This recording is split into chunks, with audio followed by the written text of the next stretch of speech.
America की सेना ने एक आधिकारिक आंकड़ा जारी किया है जिसमें कहा गया है कि अब तक इस युद्ध पर लगभग 55 बिलियन अमेरिकी डॉलर खर्च हो चुके हैं।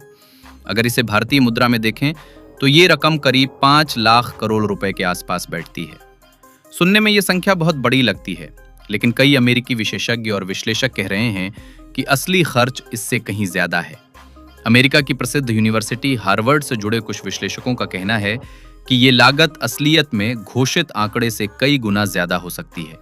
उनका मानना है कि अगर सभी नुकसान, हथियारों की भरपाई, रख रखाव, सप्लाई और भविष्य की लागत जोड़ी जाए तो ये रकम $1 ट्रिलियन तक पहुंच सकती है।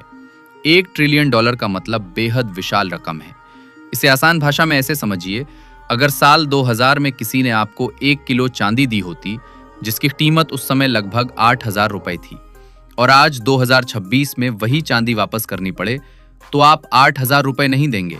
आज की कीमत के हिसाब से आपको 2.5 लाख रुपए तक देने पड़ सकते हैं। यही बात अमेरिका के हथियारों और सैन्य उपकरणों पर भी लागू होती है। अमेरिका जिन हथियारों की लागत पुराने रेट पर गिन रहा है, उन्हें आज दोबारा बनाने की कीमत बहुत ज्यादा होगी।